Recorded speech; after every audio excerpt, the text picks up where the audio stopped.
What is art? Art is history. What is art? That's a good question.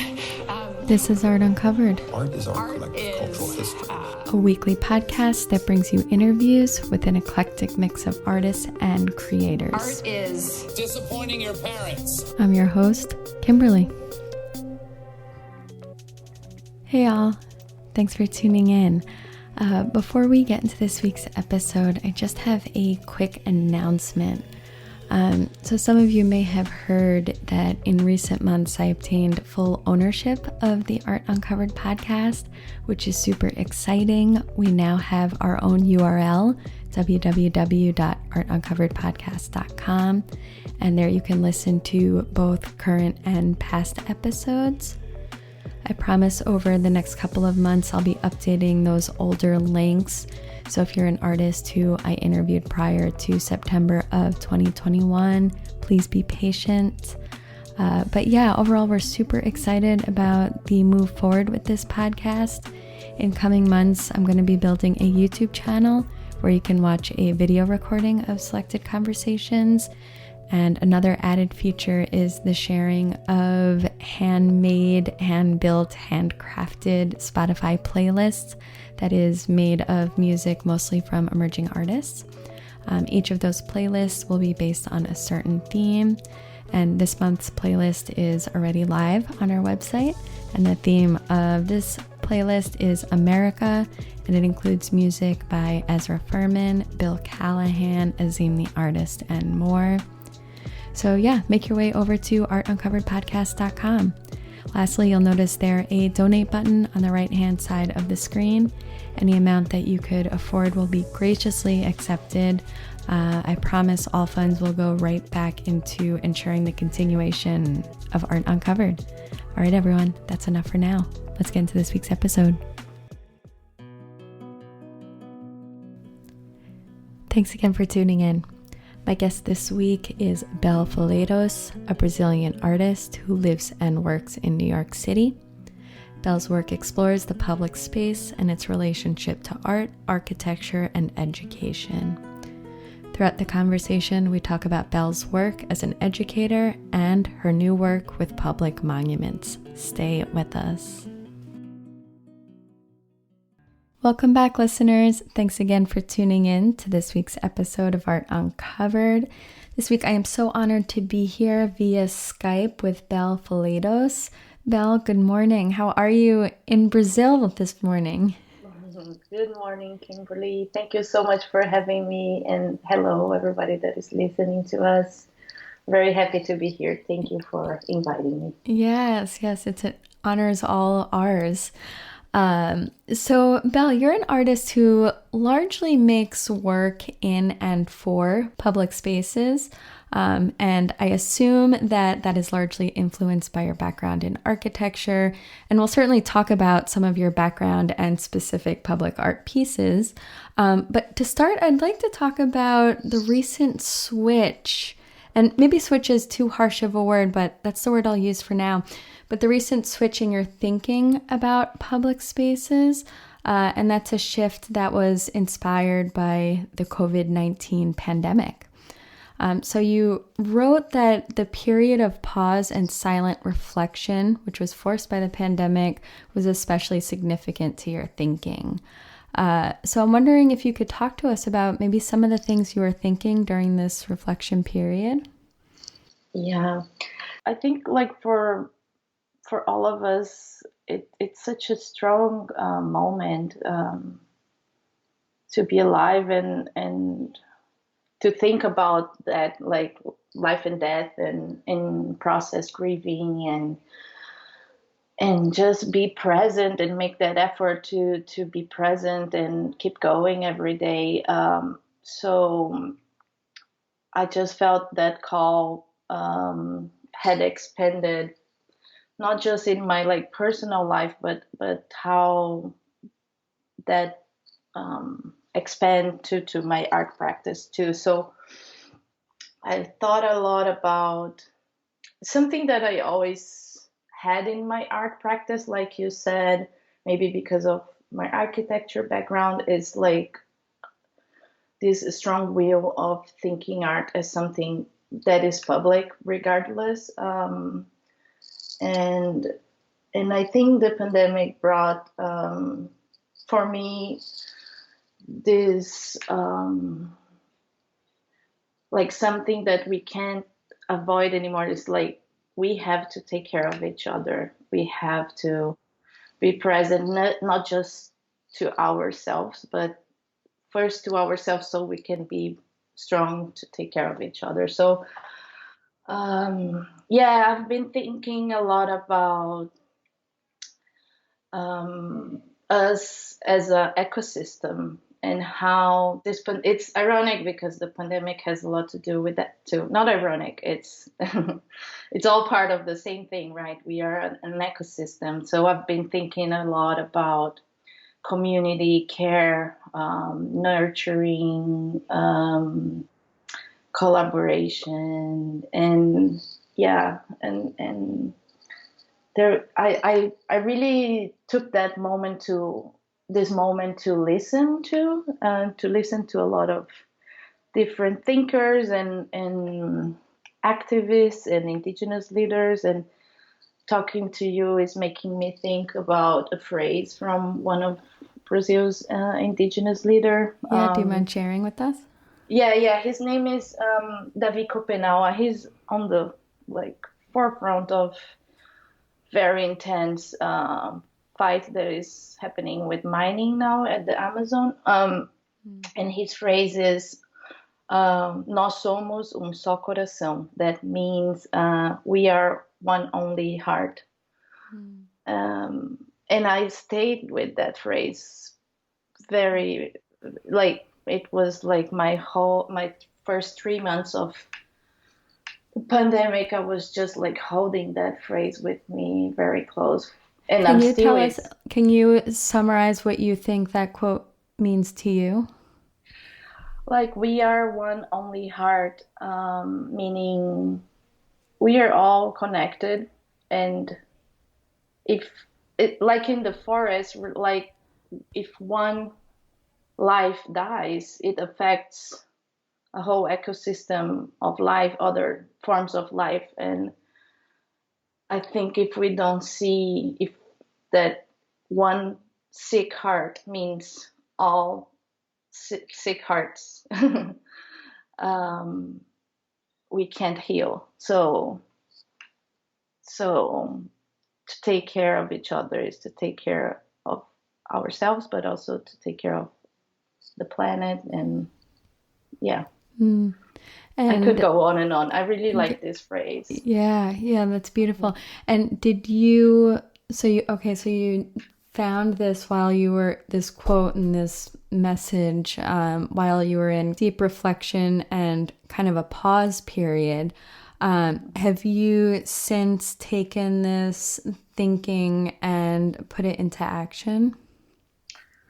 Yeah, it's so right before COVID hit, a lot of things were starting to happen for me in terms of my art career. I was doing the NIFA program for immigrant artists. I just got hired at Dia Beacon to be a teaching artist. I just got selected to the Socrates Sculpture Park fellowship, and I paused, and it was interesting because the Socrates project, which we can go deeper further.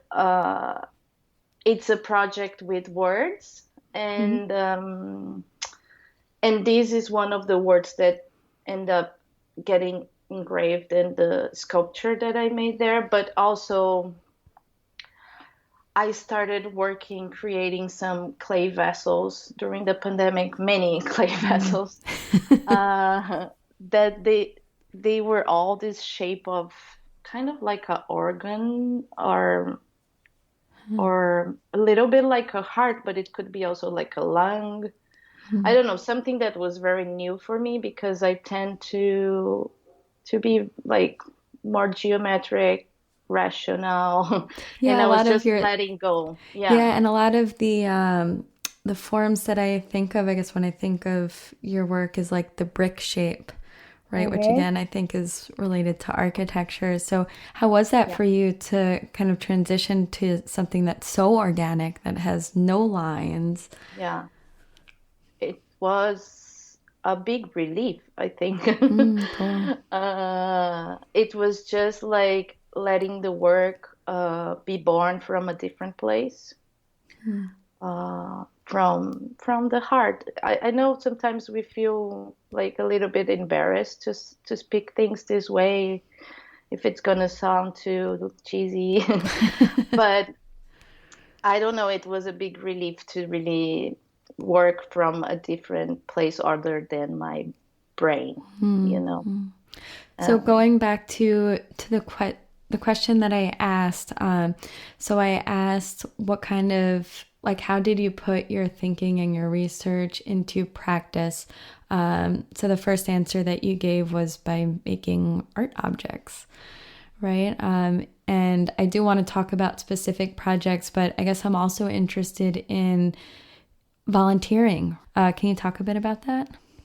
Yeah, sure. Yeah, when COVID hit, this feeling of like we need to take care of each other. This is like the most important thing we could be doing right now. And also, I think I was also shocked that the New York City like stopped, because we know how intense the city is, and to see the city being so impacted and hit, for me it was a very strong thing to witness. And I'm just saying all of that because the program I start volunteering, it was originated at Corona, Queens, which was at the time the most affected, like the epicenter of the pandemic, like globally.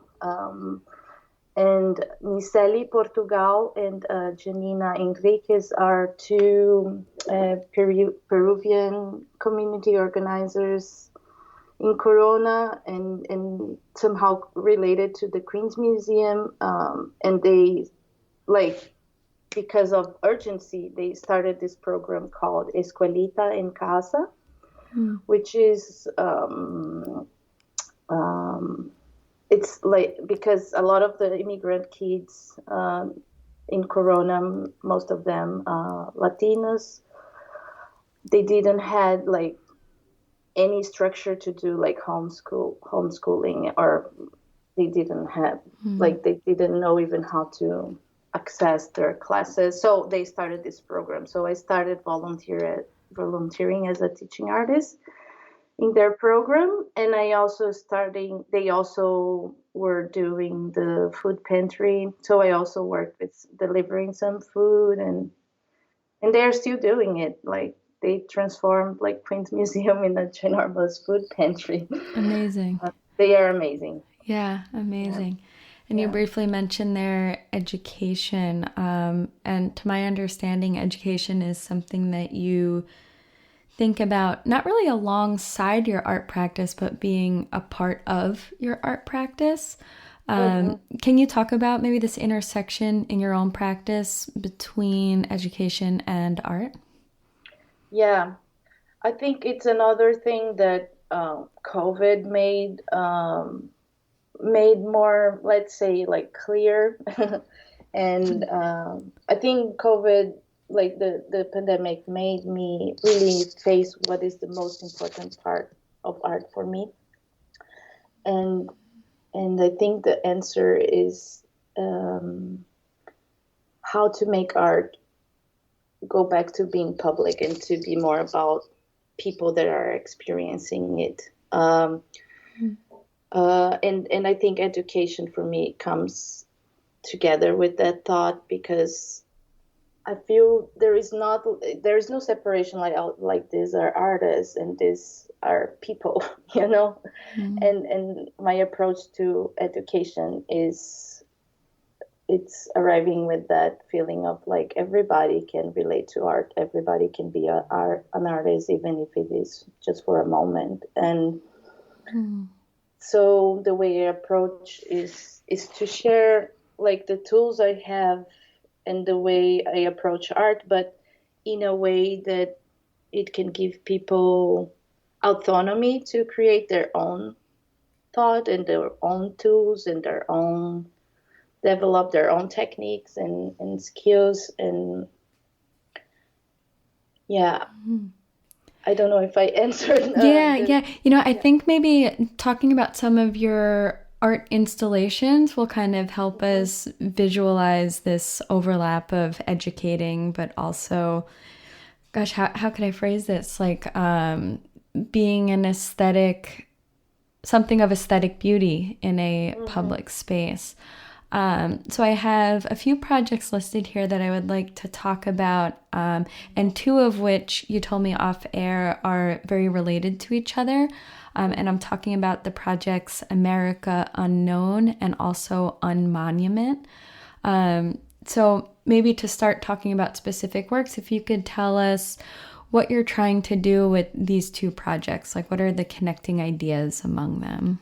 So these two projects, they are part of the same research, and that happens a lot in my art practice. Like I have a main interest in different works are the outcomes of the same, I would call it research branch of my interest. And these two works they come from my interest in monuments and researching about them and how they exist across cultures and sites, and how the most like contemporary monuments, many times they are made to create a hierarchy.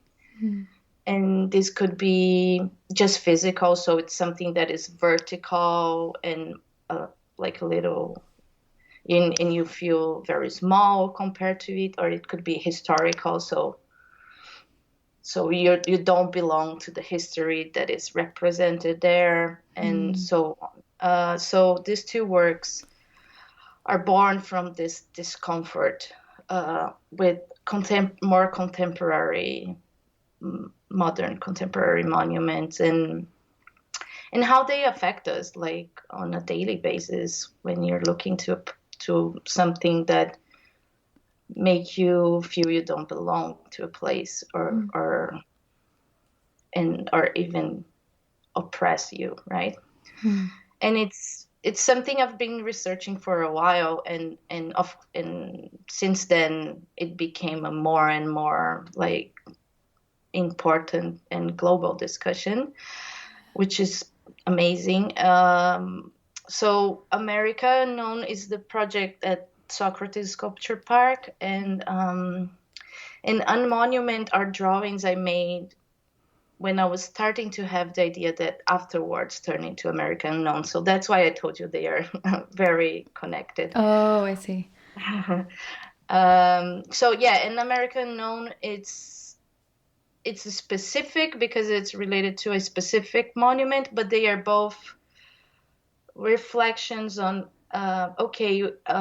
we need to bring down this more like oppressive, phallic, vertical, hierarchical monuments, and how would that act of bringing them down be, and what do we do afterwards, like out of their rubble? Great question. What was the specific monument you were referring to in America Unknown?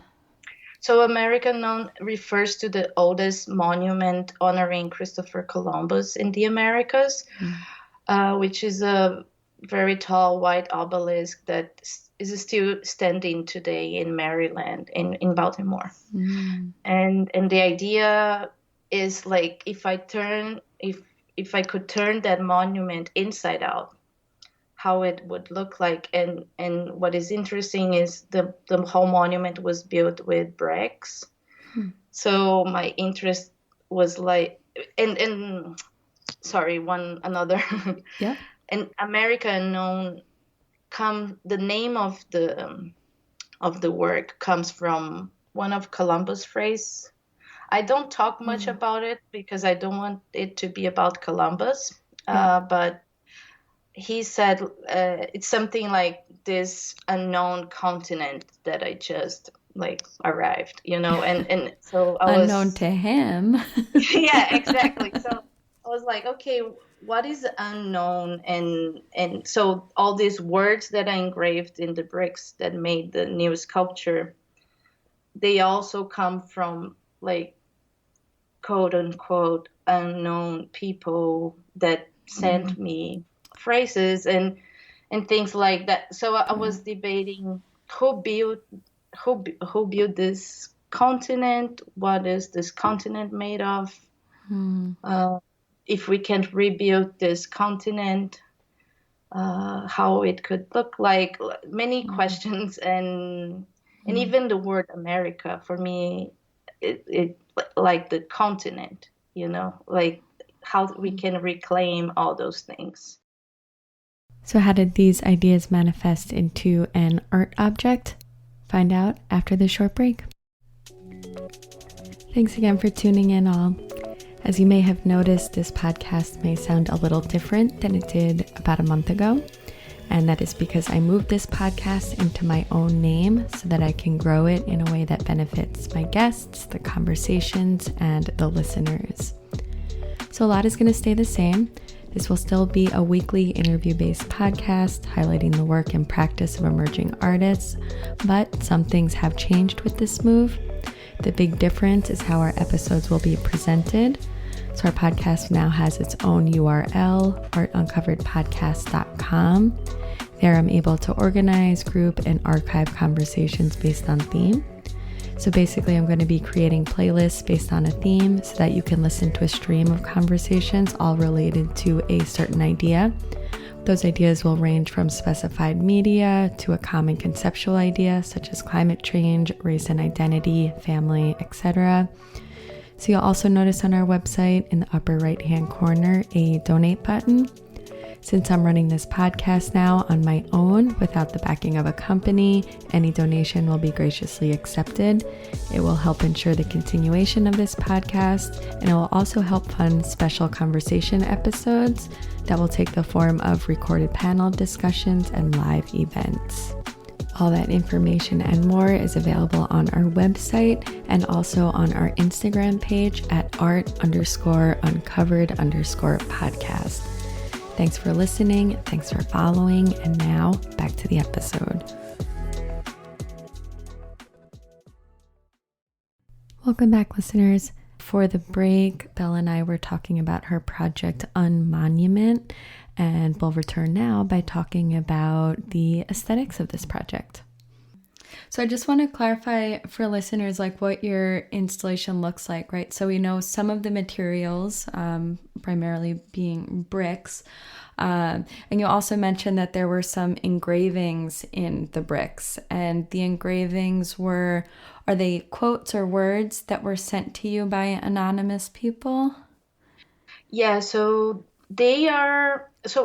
this work was supposed to happen in a more collaborative way, in person, and then COVID hit. It had to shift from even the people at Escuelita in Casa, with the volunteer work. The idea at the beginning was to work with them and bring their words.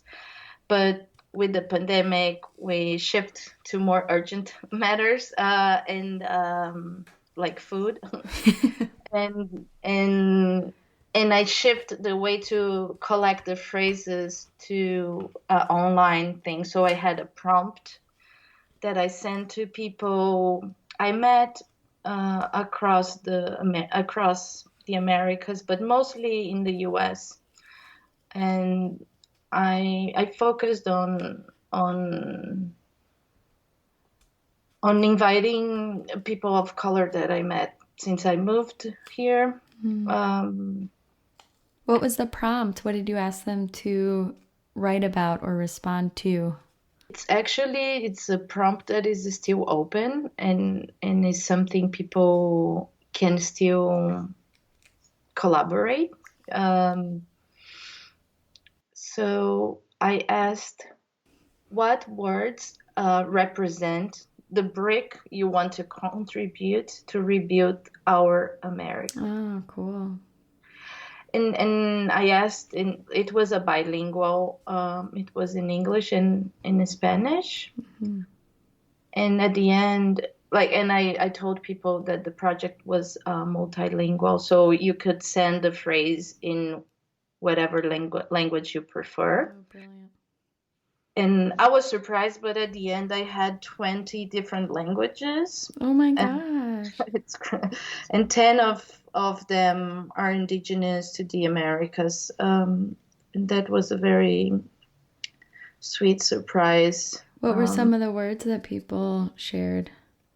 There is one that it's beautiful. It's in Ojibwe, and it's a person who sent me that I had no idea that she had indigenous roots, but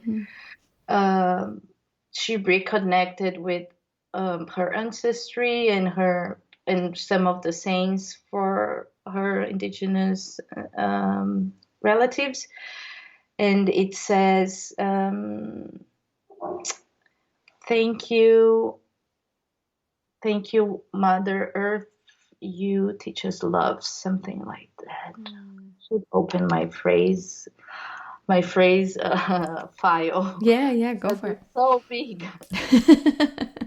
I have I end up engraving almost 200 bricks. Wow, that's so amazing. And you said it's still open, so if people want to participate, they could send you their phrases or words. Yeah. Exactly. Great. Yeah. And at the prompt, I also said, this could be a phrase from your grandmother. This could be a popular saying you connect to, or this could be from a writer you really like. So, we had everything from Audre Lorde to grandma. Oh, that's awesome. So just to further clarify, so you put out this prompt and asked people to participate by writing a phrase that they would like seen built on a new foundation for this country. So what existed then were these bricks that had these phrases embedded into it. So I'm curious, how were these bricks then arranged? Were they blown to pieces? Were they carefully assembled, creating some kind of structure? What did you do with these bricks after they were engraved? Mm-hmm. Yeah, just one little thing, beyond this country, I was thinking also about the continent and how we are all interconnected in our history of colonization and oppression of indigenous and Black people. So it had that important clarification. Thanks. Yeah, but just to talk more about the form it took, I chose a spot. We chose together, but even during the application, I was thinking about this spot at Socrates that is facing the skyline of the city.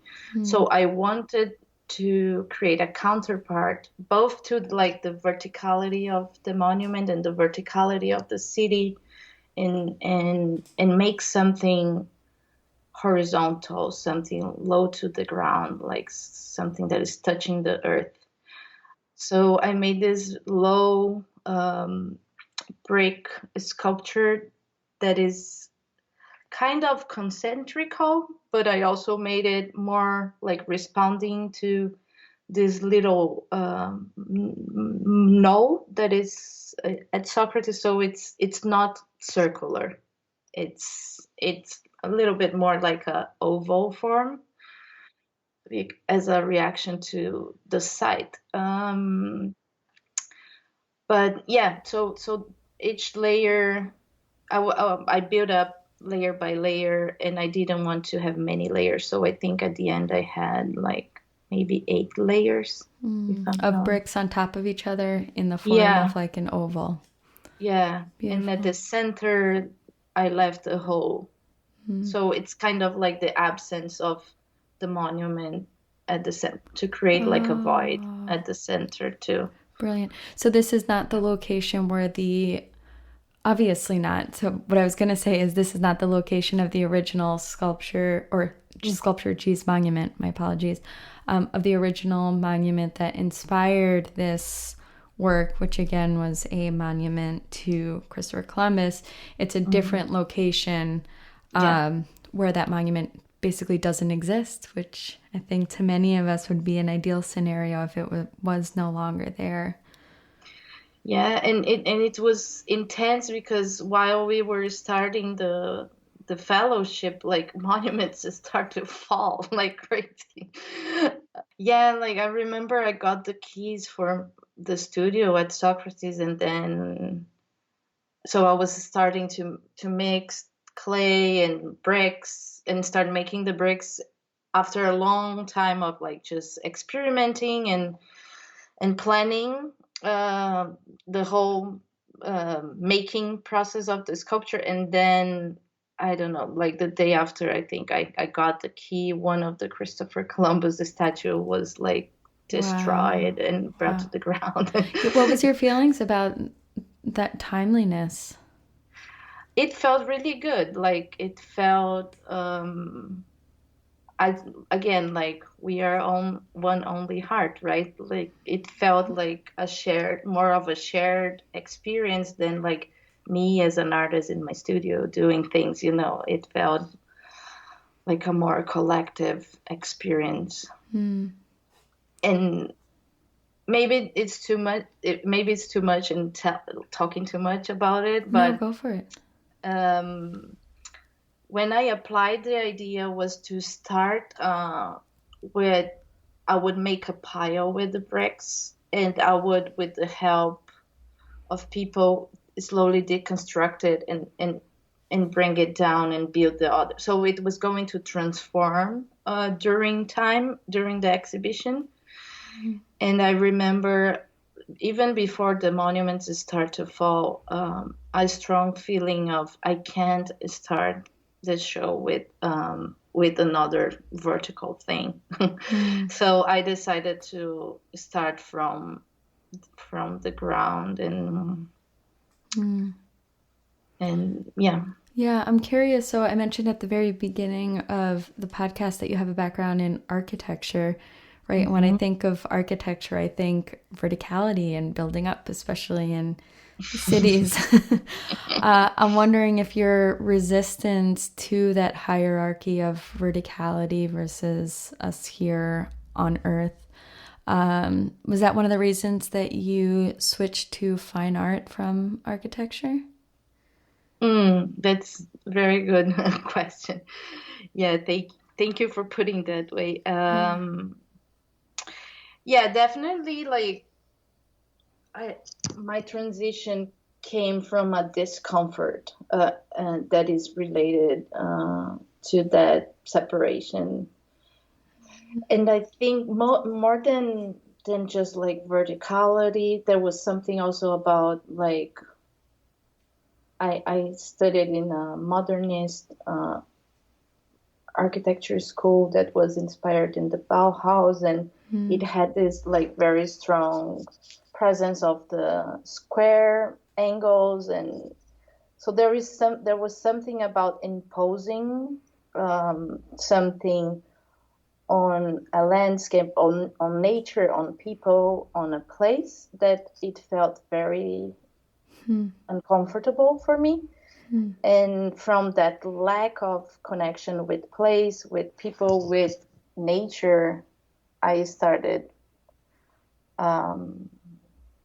working, like I started my art practice without knowing I was transitioning for real. But my last work at architecture school, we do like a thesis, but it can be also like something more poetic because it's a very open school. I did a series of walks to reconnect with the city. Walks, you said, like the act of walking? Yeah, the act of walking as aesthetic or as a art practice. It evolved into an art practice that I still walking is still very important for me as part of my art practice. But yeah, just like from this lack of connection with place, I started walking. And yeah, there was something about how can you design a place, something to a place without connecting to the people and the context of that place, because that happens a lot in architecture.